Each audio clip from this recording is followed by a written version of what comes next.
Assalamu ala sayyidil mustafa wal mujtaba wa ala alihi wa sahbihi min ahli sidqi wal wafa. Amma ba'du, al-karamun para syatidan, para orang tua, segenap jajaran pengurus Masjid Baitus Salam yang dimuliakan Allah Subhanahu wa taala. Wabil khusus imam kita Ustadz Ridho, Bapak Dabi, Ustadz Azhari, dan para orang tua yang mohon maaf tidak tersebut satu persatu namanya, namun insya Allah yakinlah tidak mengurangi rasa hormat dan takdim kami. Alhamdulillah ala ni'matil Islam wal iman wa kafa bihima min ni'mah.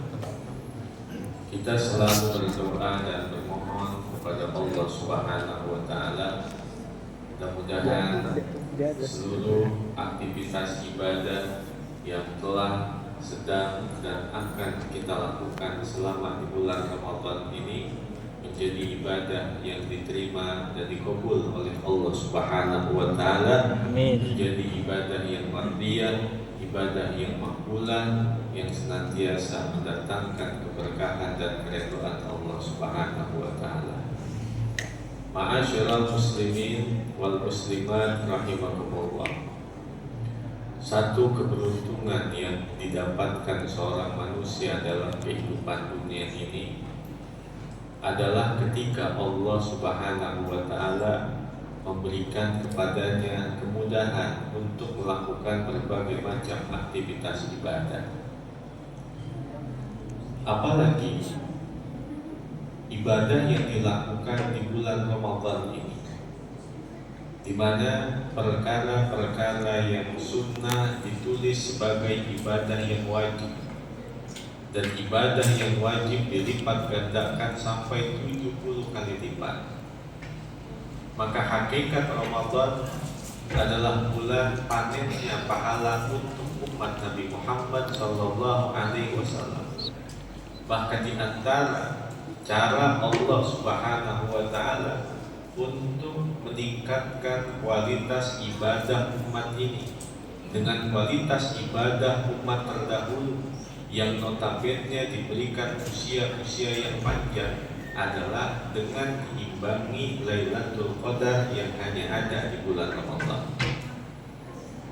Dalam satu keterangan dikatakan, laula salasatu asya'a la dha'at salasatu asya'a laulal mu'min la dha'at jannatun na'im wa laulal kafir la dha'at narul jahim wa laulal arsy la dha'at rahmatur rahim. Kalau seandainya tidak ada tiga perkara, maka sungguh tiga perkara yang lain akan sia-sia. Yang pertama, laulal mu'min la dha'at jannatun na'im. Kalau tidak ada orang yang beriman, niscaya sia-sialah surga Allah.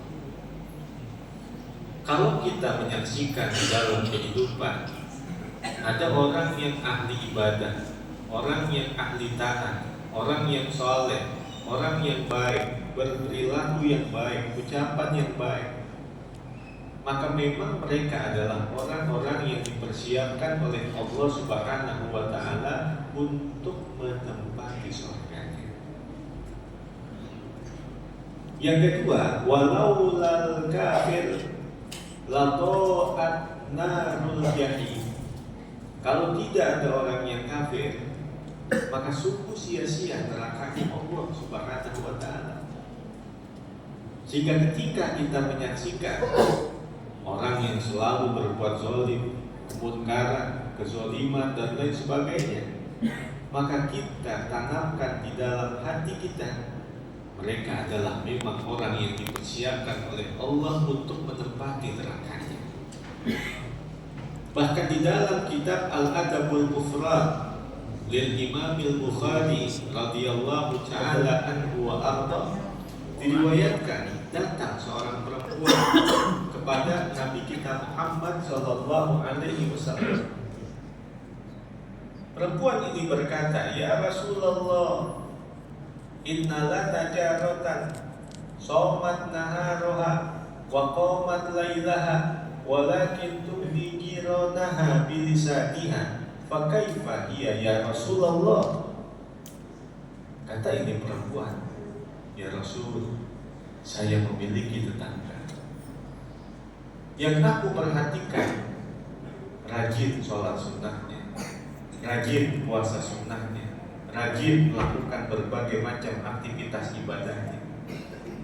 Walakin tu'di jiranaha bilisaniha, tetapi dia juga di satu sisi adalah orang yang selalu menyakiti tetangga dengan lisannya, memiliki perilaku-perilaku yang buruk, ucapan-ucapan yang selalu menyinggung hati dan perasaan.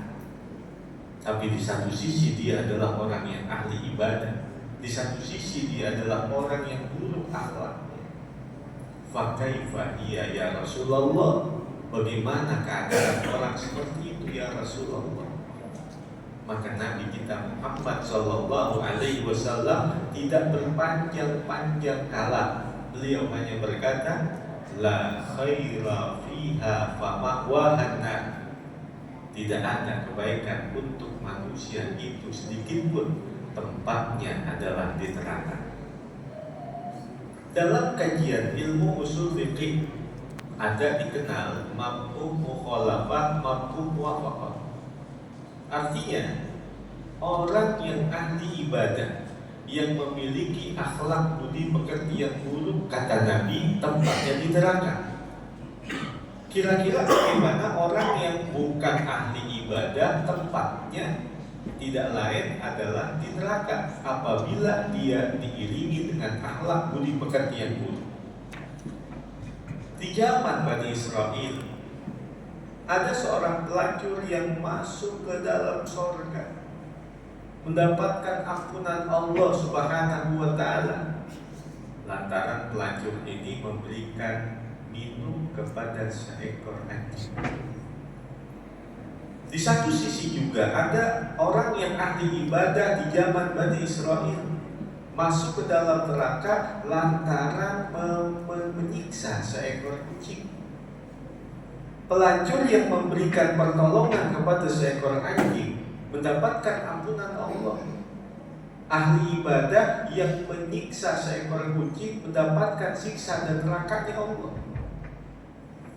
Nah, bukan berarti kita berlomba-lomba seumpama memberikan minum kepada seekor anjing. Gambarannya adalah kalau kita menolong seekor anjing saja, pahalanya begitu besar, gambaran ampunan Allah begitu besar. Kira-kira bagaimana kalau kita menolong dan membahagiakan sesama manusia? Bahkan di bulan Ramadan ini adalah momentum kita berlomba-lomba memberikan makanan, minuman, berbuka bagi orang yang berpuasa di bulan Ramadan. Kata Nabi, "Man fattara sha'iman falahu ajru sha'imi la yanqusu min ujurihim syai'an." Orang yang memberikan makanan, memberikan minuman untuk orang yang berbuka puasa di bulan Ramadan ini, maka dia mendapatkan pahala seperti orang yang berpuasa tersebut, tidak mengurangi nilai pahalanya sedikit pun di hadapan Allah Subhanahu wa ta'ala. Ma'asyiral muslimin wal muslimat rahimakumullah. Lalu yang ketiga, laulal 'asi la ta'at rahmatur rahim. Kalau tidak ada pelaku-pelaku dosa dan kemaksiatan, maka sungguh sia-sia ampunan Allah Subhanahu wa ta'ala.